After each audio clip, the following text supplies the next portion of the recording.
Every time your paycheck hits, the IRS takes its cut before you even see the money. But when billionaires make billions, they get to choose if and when they pay. Guess how often they choose when. And now to a massive IRS tax leak revealed in a new investigative report by ProPublica. The wealthiest of Americans, billionaires like Jeff Bezos, Elon Musk, and Warren Buffett, paid little to no federal income tax. In fact, Jeff Bezos paid a grand total of $0 in federal income tax. In a year, his personal fortune exploded by tens of billions. The very next year, while his net worth soared to further heights, he claimed the child tax credit. Yep, the one designed for working families making a fraction of his wealth. And he's not the only one. Elon Musk, Michael Bloomberg, George Soros, dozens of billionaires have had years where they also paid nothing. Today, we're going to pry open that hidden playbook and show you exactly how it's done. We're exposing the secret strategies that have created two different tax systems in America and the shocking price we all pay for it. This is how they afford the super yachts, the private space programs, the lavish lifestyles, even when they report so little on their tax returns. It's the system crafted with surgical precision to use the tax law to their advantage as it's written. And by doing so, simply walking around the tax obligations that are chained to the rest of us. Their wealth doesn't come from a paycheck, it comes from the explosive growth of their assets, like stocks, real estate, fancy art, you name it. And under our tax code, that growth isn't taxed at all until they sell. Before we get into the tactics themselves, you need to understand the twisted game board they're playing on. The whole problem boils down to one thing: the massive difference in how our system treats wealth versus how it treats work. For a normal person, most of your net worth is probably your house, and your income is your salary. You get paid, and you immediately pay income tax, Social Security, and Medicare. It's a straight line. Now, take your friendly neighborhood billionaire. The quote-unquote income they report to the IRS is often a joke compared to their actual wealth. Jeff Bezos collected a salary of about $80,000 a year for ages. The real money, the billions that get tacked onto their net worth, comes from their assets sitting there and growing. If a billionaire's stock portfolio jumps from $50 billion to $70 billion, that $20 billion gain is not considered taxable income. It's not taxed, period, unless they sell, and this creates a staggering reality. In June 2021, a bombshell investigation by the nonprofit newsroom ProPublica called The Secret IRS Files was published, and came with a treasure trove of leaked IRS files. The report calculated the so-called true tax rate of the 400 wealthiest Americans, and the results are pretty disturbing. Between 2014 and 2018, the 25 richest out of that club saw their wealth shoot up by about $401 billion, according to Forbes estimates. Over those 5 years, they paid a combined $13.6 billion in federal income taxes. In raw dollars, that sounds like a lot, right? But it works out to a true tax rate of about 3.4%. A regular family making $70,000 a year pays closer to 14% in federal taxes. In a supposedly progressive tax system, this seems an awful lot like the opposite. As of 2025, the top 1% of households in America own nearly a third of all the country's wealth, while the entire bottom half of the population owns 2.5%. This tax playbook is one of the main engines driving up wealth inequality to unprecedented levels for decades. To put it simply, the rules of this game are written to reward people who own things, not people who do things. So let's pull back the curtain on the first and most important play in the entire book. If there's a dark heart to billionaire tax avoidance, it's the 3-step strategy: buy, borrow, die. This is the foundation that entire tax-free dynasties are built on, and the design is simple. First, you buy assets or start businesses that you expect will be worth more later. We're talking stocks, sure, but also skyscrapers, priceless art, entire companies, anything that grows in value. The secret here is to build a massive portfolio of these appreciating assets and then just sit on them. Hold it and never sell. Why? Because the second you sell, you trigger a tax called capital gains. If you buy a stock for $10, then sell it for $100, you have to pay tax on that $90 gain. But if you just hold it while it grows, no taxes due. Billionaires' wealth can shoot to the moon on paper, but their taxable income is still on the launch pad. So you've got your assets, but you can't sell them without paying a massive income tax bill. But you're a billionaire and you want to live your life too. So what can you do to buy a mansion, a jet, or just cover your bills? You go to a bank and take out a massive loan using the billions of dollars of assets as collateral. Now, outside of our facetious example, when you or I, as normal people, take out a loan, it's a debt. It's a weight keeping you from your cash. For a billionaire, a loan is a tax-free cash machine. The money they get from the bank isn't considered income by the IRS, so it's completely tax-free. I mean, what's better collateral than a multi-billion-dollar stock portfolio? Morgan Stanley has reported that its wealth management clients have taken out over $68 billion in these types of loans, a number that's been skyrocketing. Take Elon Musk, for example. Rather than sell Tesla stock and trigger capital gains taxes, he's taken out billions in loans using his stock as collateral. It's partially how he bought Twitter. With interest rates as low as 1 or 2%, it's far cheaper, too, than paying a 20 to 37% tax bill. So the billionaire gets to spend millions, even billions, in tax-free cash, while the assets they borrowed against just keep growing in value.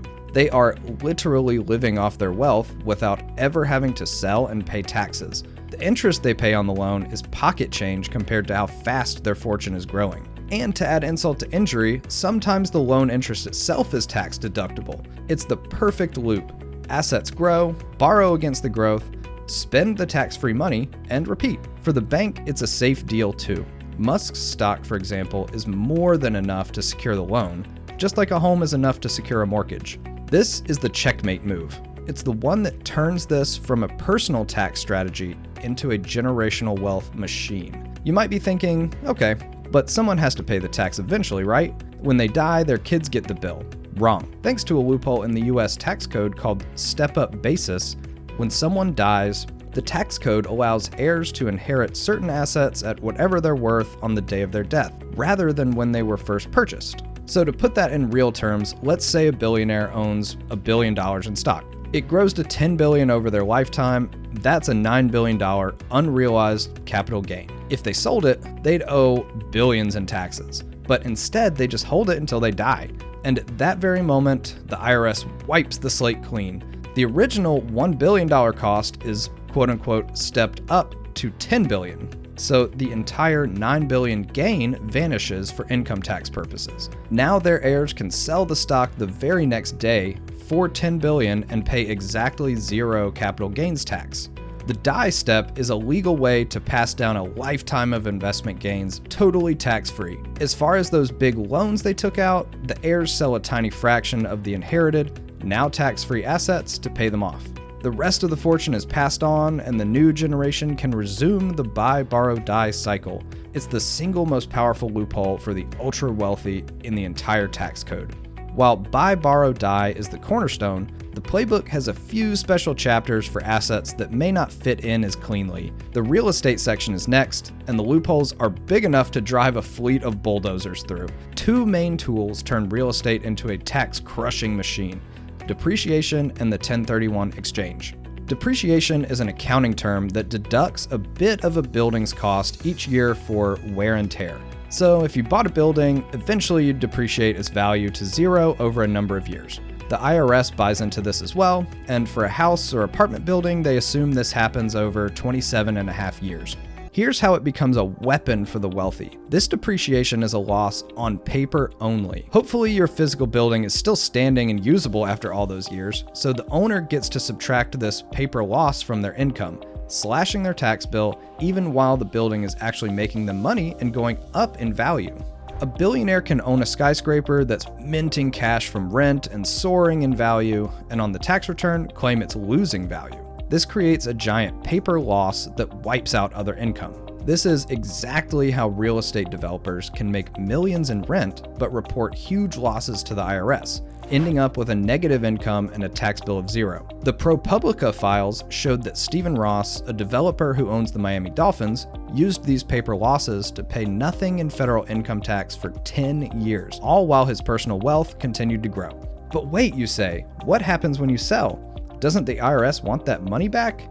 Yep, it's called depreciation recapture, and that's where the finishing touch of this play comes in.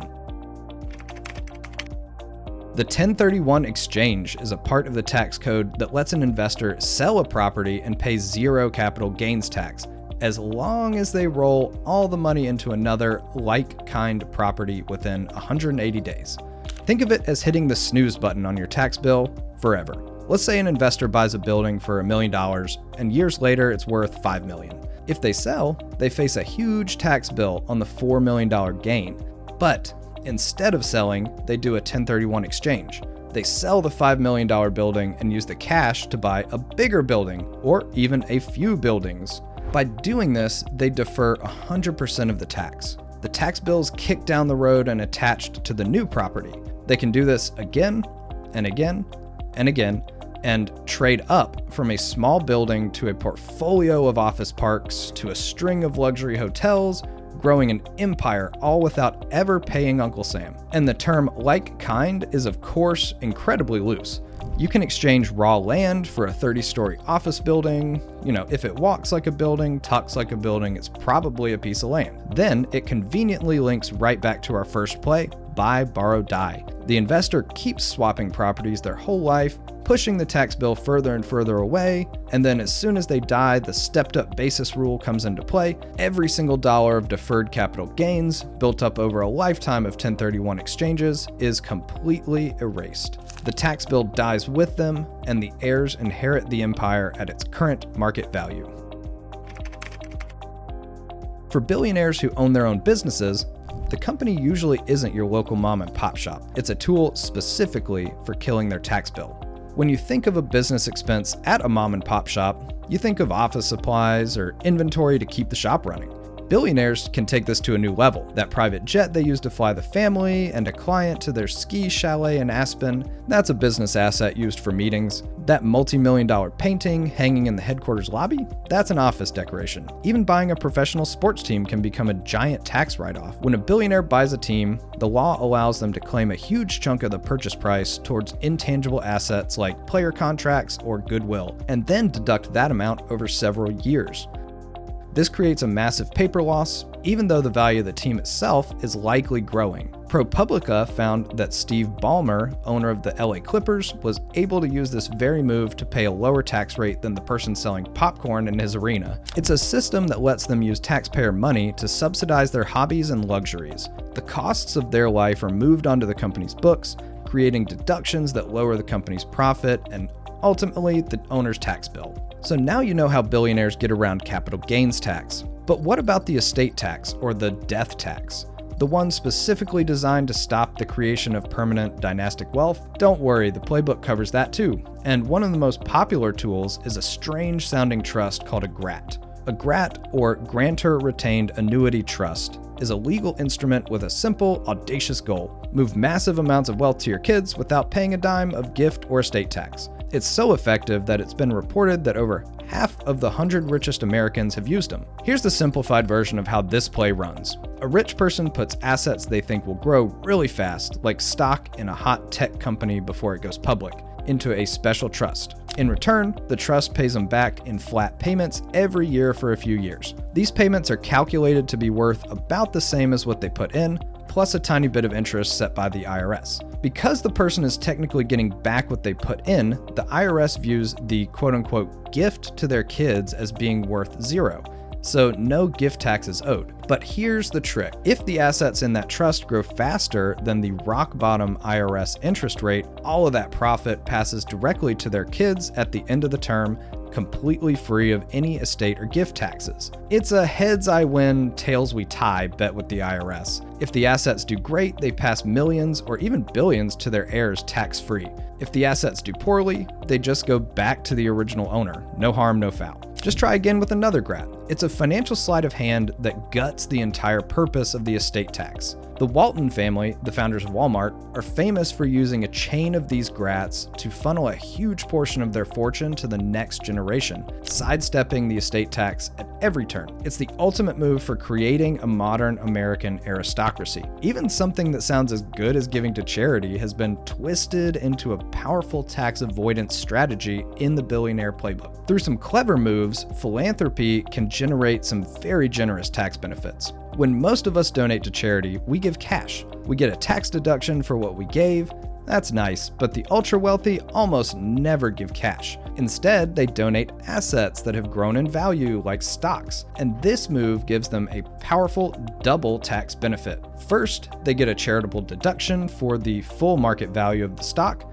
on the day they donate it. Second, and this is the big one, they completely avoid the capital gains tax they would have had to pay if they'd sold it. Let's say a billionaire wants to give $10 million to a hospital. Well, they could sell the $10 million in stock, pay a couple million in capital gains taxes, and then donate what's left. Or they can use the playbook. They find $10 million worth of stock they originally bought for just $1 million. Instead of selling it, they donate the shares directly to the hospital. Then they get a tax deduction for the full $10 million, which they can use to wipe out other income. The $9 million capital gain on that stock simply disappears. Neither the billionaire nor the hospital ever pay taxes on it. By donating the stock instead of cash, they not only make their donation, but also erase a massive future tax bill. This is why you always hear about billionaires pledging huge blocks of stock to their foundations. It's the most tax-savvy way for them to give.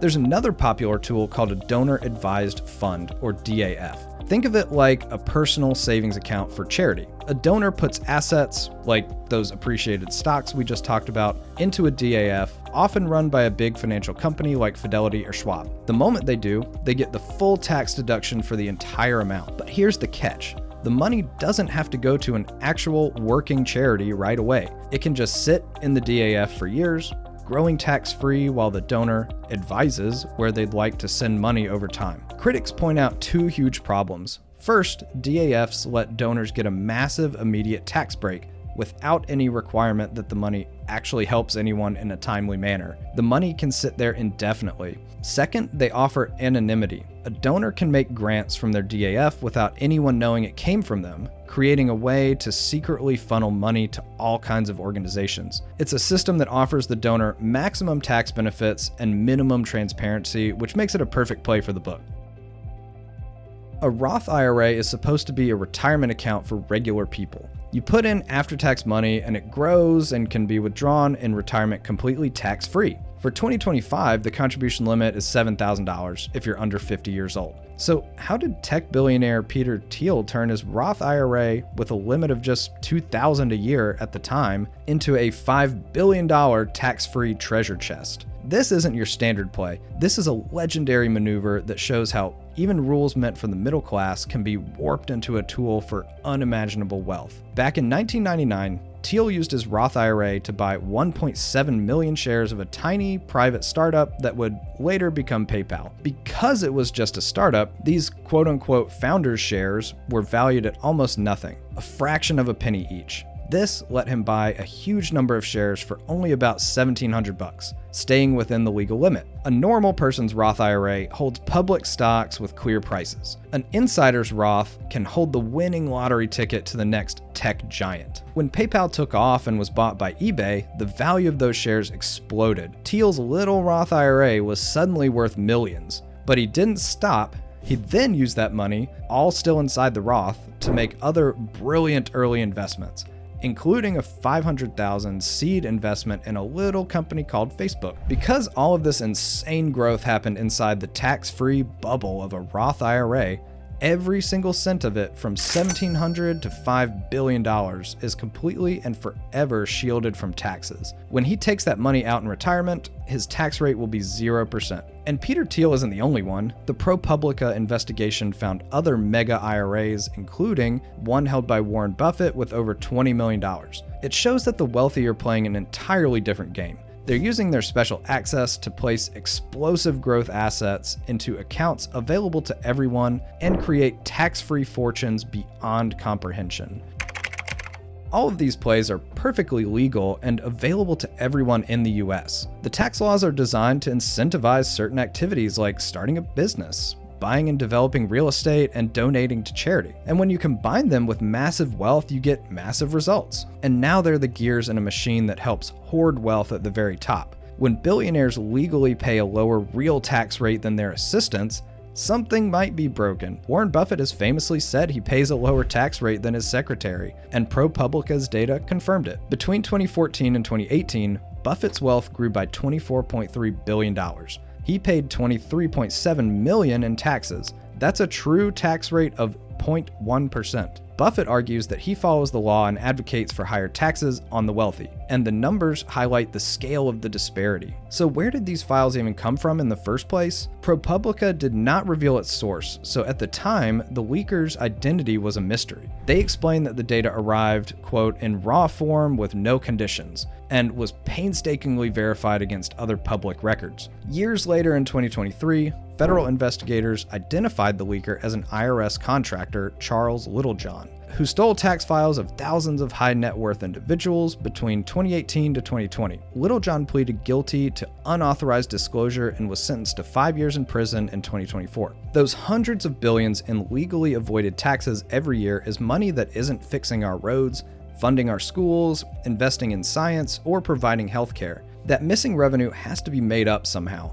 either by cutting those essential services, blowing up the national debt, or raising taxes on everyone else. This compounds the growing wealth divide, and this kind of extreme inequality isn't just about money, it's social and political dynamite. It creates an us versus them society, destroys trust, and gives the ultra-rich a gigantic amplified voice in politics, a voice they often use to protect the very loopholes they exploit. The tax code then becomes a feedback loop written by the very people who've already mastered the game. The good news is, these problems aren't acts of God. The loopholes were written by people, and they can be unwritten by people. Experts have laid out a number of ways to make the system fair. First, you tax wealth, not just work. The most direct fix is to attack the core problem, that massive growth in wealth goes completely untaxed. A quote, billionaire minimum tax would force the wealthiest to pay a certain minimum tax rate, say 25%, on their full increase in wealth each year, including the untaxed gains on their assets. This would kill the buy, borrow, die strategy overnight. A huge number of reformers want to get rid of the stepped-up basis at death as well. This would mean that the massive capital gains built up over a lifetime are no longer erased. The heirs would finally have to pay the tax bill when the asset is sold. Another big idea is to tax capital gains at the same rates as regular income for high earners.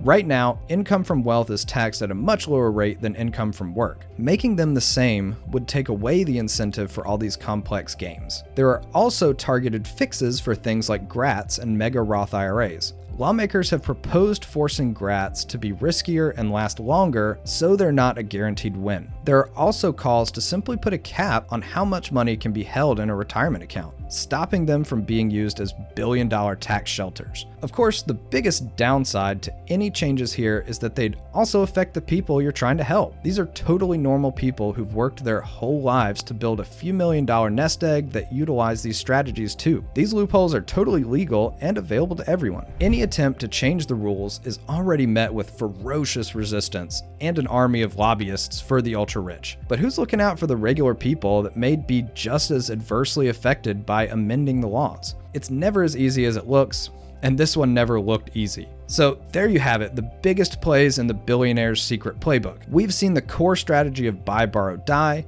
the engine that lets wealth be enjoyed and passed down forever untaxed. We've walked through the real estate empire built on paper losses and endless tax deferrals. We've seen the corporate maze where private jets become tax write-offs. And we've uncovered how dynastic fortunes are shielded against the IRS, and how retirement accounts for the middle class have been turned into tax-free jackpots for the rich. This has never been a story about a few people cheating the system. It's a story about people using the rules written to benefit them. The only catch is there are two sets of rules. One for people who earn a living, and another secret set of rules for people who own a living. And the result is a level of inequality that is a danger to our economy. If you enjoyed today's unraveling of money and greed, do me a favor, sneak into the like button's hangar and take their private plane to fly over to the subscribe button, because we post stories like this every week and you won't want to miss the next one. Thanks for watching.